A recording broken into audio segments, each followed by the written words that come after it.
नमस्कार दोस्तों, स्वागत है आप सभी का अमेरिकन इकोनॉमी के पार्ट 2 वीडियो में। इस वीडियो में हम जानेंगे कि बहुत से लोग हैं एक अमेरिका के प्रति एक इकोसिस्टम बना लिया है, एक ब्रांडिंग सी बना ली है कि अमेरिका है। अमेरिका एक बहुत ही डेवलप्ड नेशन है, बहुत ही तेज़ी से ग्रो होने वाला नेशन है, वहाँ का स्टैंडर्ड ऑफ लिविंग काफ़ी ज़्यादा अच्छा है और लोग जो है हमारे देश के वेस्टर्न कल्चर को ज़्यादा अच्छा मानते हैं अकॉर्डिंग टू इंडियन कल्चर, और उनको ज़्यादा रॉयल मानते हैं अपने से ज़्यादा। तो क्या है ज़मीनी हकीकत, उन सभी को जानेंगे। शुरू करते हैं इस वीडियो को बिना किसी नफरत के साथ। तो दोस्तों, पहली वीडियो में मैंने बताया था कि अमेरिका का जो स्टॉक एक्सचेंज है ये दुनिया का सबसे बड़ा स्टॉक एक्सचेंज है। कौन सा? नैस्डैक स्टॉक एक्सचेंज और न्यूयॉर्क स्टॉक एक्सचेंज। यहाँ पर कंपनी को लिस्टेड होना मतलब कि उनके फ्यूचर में एक पोटेंशियल ग्रोथ को साबित करता है और उनके उज्जवल भविष्य को निर्धारित करता है। बहुत सी कंपनीज जो हैं देशों की यहाँ पर अपने आप को रैंकिंग कराने के लिए हर संभव प्रयास करती हैं। तो यहाँ पर नंबर 1 पे ये देश की क्यों है, यहाँ का लार्जेस्ट स्टॉक एक्सचेंज क्यों है? ड्यू टू मार्केट कैपिटलाइजेशन और ट्रेड वॉल्यूम। मार्केट कैपिटलाइजेशन क्या होता है? मार्केट कैपिटलाइजेशन दोस्तों एक एग्रीगेटिव वैल्यूएशन होती है जिसमें एक कंपनी के जो टोटल नंबर ऑफ शेयर होते हैं उनको अगर आप मल्टीप्लाई कर दे करंट नंबर ऑफ शेयर पे उनके करंट प्राइस से, तो जो प्रोडक्ट आपको फाइंड होगा, जो रिजल्ट आपको मिलेगा, उसको मार्केट कैपिटलाइजेशन बोलते हैं। तो थोड़ा और आसान शब्दों में बोले तो जैसे कि एक कंपनी है, उसके पास टोटल 1000 शेयर हैं, एग्जाम्पल के तौर पे मान लीजिए, ठीक है, 1000 शेयर हैं। आज के समय में उन शेयर का प्राइस जो है एक शेयर का 100 रुपीज़ है। 1000 गुणे 100 कर देंगे तो जो प्रोडक्ट आपको फाइंड होगा उसको मार्केट कैपिटलाइजेशन बोलते हैं। अब बात करते हैं यहाँ के ट्रेड वॉल्यूम की। तो ट्रेड वॉल्यूम दोस्तों एक परमानेंट टाइम में किसी कंपनी के शेयर किए गए, किसी कंपनी का जो शेयर है उसको ट्रेड करना ही उसकी वॉल्यूम को निर्धारित करता है। मतलब कि जितने ज़्यादा उसके शेयर जो है ट्रेड करे जाएंगे, खरीदे जाएंगे, तो उनकी वॉल्यूम उतनी तेज़ी से बढ़ेगी। बस इसको ट्रेड वॉल्यूम बोलते हैं। अब ये इंट्राडे भी होता है, एक दिन का भी होता है, महीने भर का भी होता है, 14 दिन का भी होता है, इसमें पीरियड होता है। बाकी आपको जानना है तो डीप में आपको कुछ वेबसाइट्स दे दूंगा और आप उससे जाके पता कर सकते हैं।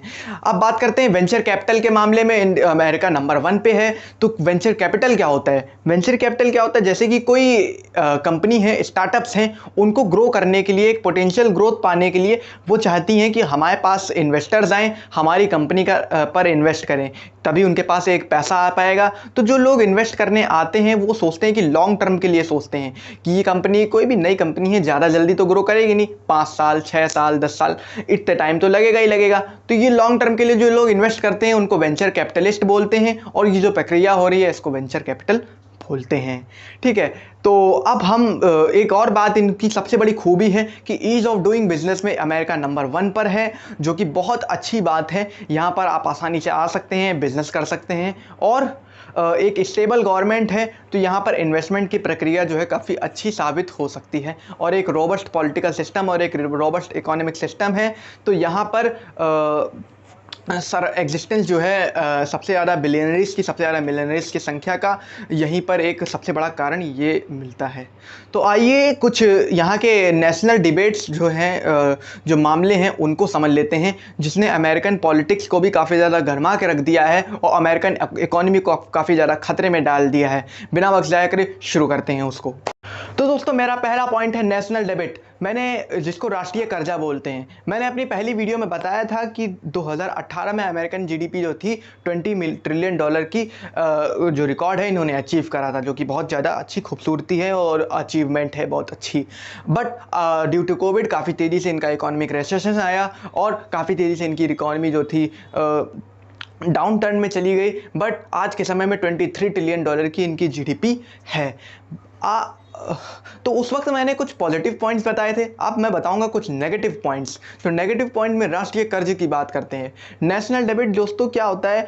इसमें गवर्नमेंट जो होती है उधार ले लेती है दूसरे देशों से, जिससे कि डेवलपमेंट हो सके। तो यूएस गवर्नमेंट ने 1/3 जो इनका डेब्ट है, डेब्ट का कुल हिस्सा जो है बाहर के देशों से लिया है और 2/3 जो है अपने खुद के देश से लिया है। 1/3 में चाइना से इन्होंने करीब $1 ट्रिलियन का डेबिट ले लिया है, कर्जा ले लिया है, और जापान से भी $1 ट्रिलियन का ले लिया है, ब्राज़ील से भी $258 बिलियन का कर्ज ले लिया है और इंडिया से $216 बिलियन का कर्ज ले लिया है, जो कि बहुत ज़्यादा इनके लिए खतरे का संकेत है। और इन डेबिट्स में क्या होता है, हर साल ये करंट इंटरेस्ट के साथ 20% इंटरेस्ट के साथ तेज़ी से बढ़ता जाता है, जो कि बहुत ज़्यादा ख़राब है। और बट लोगों को क्या है, हम देशों को क्या है कि इन पर भरोसा है, इनकी ट्रेजरी सिक्योरिटी पे भरोसा है और यहाँ की गवर्नमेंट पर भरोसा है। यहाँ की गवर्नमेंट के पास एबिलिटी है कि वो ज़्यादा से ज़्यादा नोट प्रिंट कर सकती है और ज़्यादा से ज़्यादा लोगों से टैक्स लेकर रेवेन्यू जनरेट करके ये उधार को पूरा कर सकती है। बट बात करें यहाँ के कांग्रेसनल बजट ऑफिस की, तो उन्होंने ये अंदाज़ा लगाया है कि इस तरह से अगर इनका नेशनल डेबिट बढ़ता रहेगा तो 215 में 2050 तक में 104 ट्रिलियन डॉलर का हो जाएगा, जो कि बहुत बड़ा कर्जा और बहुत बड़ा अमाउंट होगा और इसको चुकाना बहुत ज़्यादा असंभव इनके लिए दिखता जाएगा। और दोस्तों आज के समय में ये 29 ट्रिलियन डॉलर का हो गया है, तो मतलब कि इनकी इकॉनमी से भी ज़्यादा हो चुका है। इनकी इकॉनमी 23 ट्रिलियन डॉलर की है और इनका जो कर्जा है वो 29 ट्रिलियन डॉलर का हो गया है। 2021 में ये 22 ट्रिलियन डॉलर का था, बट अचानक से ड्यू टू इतनी ज़्यादा स्टार्टअप्स खोलने के लिए और इकोनॉमिक रिकवरी करने के लिए इन्होंने कर्जा ज़्यादा ले लिया और 29 ट्रिलियन डॉलर का हो गया है। और पर अमरीकी $84,000 पर पर्सन हो गया है। तो यहाँ की पर कैपिटा इनकम से ज़्यादा पर कैपिटा नेशनल डेबिट हो गया है, जो कि लोगों को चुकाना पड़ सकता है आने वाले समय में, जो कि बहुत बड़ा इम्पॉर्टेंट इशू है और वहाँ की गवर्नमेंट को देखना चाहिए। तो दोस्तों यहाँ की गवर्नमेंट जो है हमेशा से स्टिमुलस रिस्पांस के लिए जानी जाती है। तो गवर्नमेंट का स्टिमुलस रिस्पांस ही यहाँ की इकोनॉमी को बूम करने में बहुत बड़ा सहायक होता है। तो यहाँ की गवर्नमेंट जो है दो तरह की पॉलिसी बनाती है, पहली मॉनेटरी पॉलिसी और दूसरी फिस्कल पॉलिसी। मॉनेटरी पॉलिसी जो है यहाँ की फेडरल रिजर्व सेंट्रल बैंक बनाती है, जैसे यहाँ पे RBI है वैसे यहाँ पे ये है, इसको फेड रिजर्व भी बोलते हैं, ठीक है। और जो फिस्कल पॉलिसी है उसको यहाँ की गवर्नमेंट कांग्रेस और वाइट हाउस द्वारा बनाया जाता है।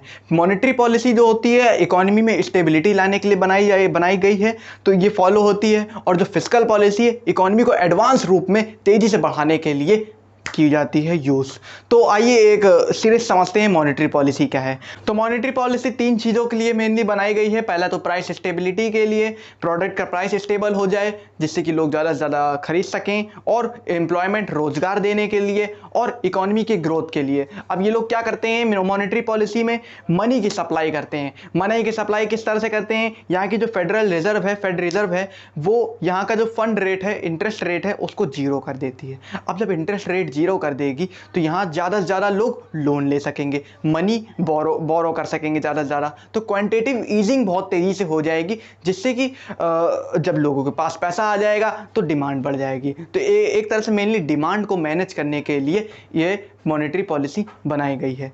अब थोड़ा समझते फिस्कल पॉलिसी समझ लेंगे तो ये मॉनेटरी पॉलिसी और अच्छे से समझ सकते हैं। फिस्कल पॉलिसी दोस्तों एक शॉर्ट रन फ्लैक्चुएशन से लॉन्ग रन अचीवमेंट के लिए बनाई गई है, इसको बनाने के लिए गवर्नमेंट जो है दो चीज़ों का यूज़ करती है, पहला टैक्सेशन और दूसरा पब्लिक एक्सपेंडिचर। टैक्सेशन और पब्लिक एक्सपेंडिचर कैसे करती है, दो टर्म निकल के आते हैं, पहला डिप्रेशन और इन्फ्लेशन। डिप्रेशन क्या होता है, जब इकोनॉमी बहुत तेज़ी से क्राइसिस हो रहा होता है और मंदी चल रही होती है, ठीक है। तो डिप्रेशन में क्या होता है, गवर्नमेंट क्या करती है, टैक्सेस को घटा देती है। जब टैक्स नहीं लेगी गवर्नमेंट तो पब्लिक एक्सपेंडिचर बढ़ जाएगा। मतलब कि सीधी बात है, अगर गवर्नमेंट टैक्स नहीं लेगी तो चीज़ का दाम सस्ता हो जाएगा, और जब चीज़ का दाम सस्ता हो जाएगा तो लोगों के पास एबिलिटी होगी उस चीज़ को खरीदने की, तो डिमांड सीधे सीधे बढ़ जाएगी। अब बात करें इन्फ्लेशन की, जब महंगाई चल रही होती है तो गवर्नमेंट क्या करती है, गवर्नमेंट टैक्सेस को बहुत तेज़ी से बढ़ा देती है। अब जब टैक्स बढ़ा देगी तो चीज़ें ले नहीं पाएंगे लोग, और जब चीज़ें ले नहीं पाएंगे तो पब्लिक एक्सपेंडिचर घट जाएगा। तो भाई इस तरह से ये लोग डिमांड को कंट्रोल करते हैं। अब बात करें थोड़ा सा इन्फ्लेशन के बारे में। इन्फ्लेशन दोस्तों कभी भी जीरो नहीं हो सकता, महंगाई कभी भी देश से जा नहीं सकती। अब इसको एक छोटी सी चीज़ से समझ सकते हैं, अगर सबके पास पैसा आ जाएगा तो सभी लोगों को हाई क्वालिटी चीज़ चाहिए होगी, बेटर क्वालिटी का एक लाइफ चाहिए होगा, स्टैंडर्ड ऑफ लिविंग सभी का अच्छा हो जाएगा। बट ये ऐसा नहीं हो सकता, क्यों, क्योंकि जैसे मान लीजिए अगर हमें डायमंड चाहिए, डायमंड आज के समय में मान लीजिए 10 रुपये का हो गया। अब 10 रुपए का जब हो जाएगा तो दुनिया में हर इंसान अफोर्ड करने लग जाएगा। अब जब हर इंसान लेने लग जाएगा तो उसकी वैल्यू सबसे पहली चीज़ घट जाएगी। क्वांटिटी उसकी मैटर नहीं करती, अब उसकी वैल्यू बहुत तेज़ी से घट जाएगी। अब जब सब लोग अफोर्ड करने लग जाएंगे तो देखिए चीज़ उतनी है, हमें उतनी ही चीज़ को बेचना है, तो अब हम चीज़ को बढ़ा देंगे। अब जब चीज़ को बढ़ा देंगे डिमांड फिर से घट जाएगी। अब जब उसका दाम बढ़ जाएगा तो लोग उतने ही लोग ले पाएंगे जितनों को उसकी अफोर्ड कर सकते हैं। तो कुछ इस तरह से इन्फ्लेशन को मैनेज किया जाता है। इन्फ्लेशन कभी जीरो नहीं हो सकती। इन्फ्लेशन को मेनली जो डेवलपिंग कंट्रीज़ हैं उनको 0 से 2% के बीच में रखा गया है, और जो अंडर डेवलप्ड कंट्रीज़ हैं और जो मतलब मीडियम में डेवलप्ड हैं तो इंडिया को 2 से 6% के बीच में इन्फ्लेशन रेट होना चाहिए। एक बेटर मिनिमम इन्फ्लेशन रेट है जो महंगाई को मैनेज कर सकता है। ठीक है, अब ज़्यादा इन्फ्लेशन अगर महंगाई अगर डिमांड, बहुत लोग कहते हैं कि अगर हम पैसे ज़्यादा छाप देंगे तो हम लोग अमीर हो जाएंगे। भाई अगर आप पैसे छाप देंगे तो डिवैल्यूएशन आपकी करेंसी का बहुत जल्दी हो जाएगा, आपकी करेंसी की वैल्यू तेज़ी से घटने लग जाएगी और मार्केट में लिक्विडिटी बहुत तेज़ी से बढ़ने लग जाएगी और इकोनॉमिक क्राइसिस बहुत तेज़ी से होना संभव हो जाएगा। तो इस तरह से फिस्कल पॉलिसी और मॉनेटरी पॉलिसी काम करती हैं लोगों की डिमांड को मैनेज करने का। अब समझ लेते हैं दूसरा सबसे बड़ा अमेरिकन इकोनॉमी का इशू जो पुअर को पुअर बनाता जा रहा है और रिचर को एक्सट्रीम रिच और ज़्यादा से ज़्यादा रिच बनाता जा रहा है। क्या है वो रीज़न, समझते हैं हम लोग। दोस्तों एक बड़ी प्यारी बात बोली गई है कि a job should lift the workers out of the poverty not keep them in it. मतलब कि जो नौकरी है उसको लोगों को गरीबी से बाहर निकालने का काम करना होता है, ना कि गरीबी के अंदर डालना। बट आज के समय में अमेरिका में कुछ यही कंडीशन हो गई है। जैसा कि हम देख रहे हैं कि मशीनीकरण काफ़ी तेज़ी से हो रहा है, तो जो अनएम्प्लॉयमेंट रेट काफ़ी तेज़ी से बढ़ने की कगार पे आ रहा है। ठीक है, तो ये तो था एक नॉर्मल सा रीज़न। बट यहाँ की वेल्थ इनइक्वालिटी, हमारा अगला पॉइंट है वेल्थ इनइक्वालिटी, जिसको इनकम इनइक्वालिटी बोलते हैं। इसने अमेरिकन्स को काफ़ी ज़्यादा तेज़ी से कंबाइन कर दिया है। वेल्थ इनइक्वालिटी और इनकम इनइक्वालिटी में दुनिया के टॉप 1 और टॉप 10% लोग आते हैं जो कि मिलेनरीज और बिलियनरीज में काउंट किए जाते हैं। मिलेनरीज और बिलियनरीज की संख्या ही अमेरिका की पर कैपिटा GDP को भी बढ़ाती है। अब जैसे कि आपको हम एक छोटा सा एग्जाम्पल दें, मेरे अगल बगल 10 लोग हैं। अगल बगल जो 10 लोग हैं वो उनमें से जो कुछ लोग हैं वो 1000 रुपये कमाते हैं, मैं कमाता हूँ 200 रुपये, मेरे बगल वाला भाई कमाता है 500 रुपये, ठीक है, और एक कमाता है 300 रुपये। तो अब हमारी एक एवरेज क्या निकलेगी भाई? हमारी एक एवरेज मान लें, हमारी एक एवरेज निकलेगी 200 रुपये। तो जो 1000 रुपये कमा रहा है भाई, जो 1000 रुपये कमा रहा है वो कितने लोगों को कंबाइन कर ले रहा है? बस यही मेरा पॉइंट है। यहाँ पर बताया गया है कि दुनिया के टॉप 1% में जो शुमार हैं अमेरिका के सबसे रिचेस्ट लोग, और दुनिया के सबसे रिचेस्ट लोग जेफ बेजोस और एलन मस्क की संपत्ति को केवल कंबाइन कर दिया जाए तो 40% अमेरिकन यहाँ पर कवर हो जाते हैं। और ये तो सिर्फ छलावा है। हम जानते हैं कि दुनिया के टॉप 10 रिचेस्ट पर्सन में अमेरिका के सबसे ज़्यादा रिच लोग हैं, तो कितने ज़्यादा अमेरिकन कंबाइंड हो जाते हैं। तो यहाँ की पर कैपिटा GDP तो बढ़ रही है पर ज़मीनी हकीकत कुछ और है। ठीक है, और यहाँ की जो मिडिल क्लास की लाइफ है वो 30% ज़्यादा एक्सपेंसिव हो चुकी है दोस्तों, नए आंकड़ों के मुताबिक। ठीक है, 44% जो बच्चे यहाँ पर हो रहे हैं वो लो इनकम फैमिली में हो रहे हैं। ठीक है, लो इनकम फैमिली में हो रहे हैं। और यहाँ की जो पॉवर्टी रेट जो है, पॉवर्टी के मामले में अमेरिका जो है 56 नंबर पर आ गया है। 17.8% लोग जो हैं पॉवर्टी के अंदर में आ रहे हैं। 1.5% लोग जो हैं इमरजेंसी शेल्टर में रह रहे हैं, जो कि बहुत ज़्यादा ख़राब संकेत हैं। बट ये जो वेल्थ इनइक्वालिटी है इसको भी कई तरह से मैनेज करने का गवर्नमेंट काम कर रही है। तो दोस्तों यहाँ के जो टॉप 1% जो लोग हैं वो यहाँ की 1.3 ट्रिलियन डॉलर का जो वेल्थ है वो क्रिएट कर देते हैं। तो ज़्यादा अमीर होना भी किसी देश के लिए नुकसानकारी भी हो सकता है। तो इन्हीं विचारों के साथ मेरी ये वीडियो ख़त्म होती है। आपको ये वीडियो कैसी लगी प्लीज़ कमेंट बॉक्स में ज़रूर बताइएगा। कुछ भी नहीं समझ में आया कमेंट करके बताइएगा। कमेंट बॉक्स आप सभी का है, और अगली वीडियो किस टॉपिक पर चाहिए प्लीज़ मुझसे शेयर करें। जय हिंद, जय भारत।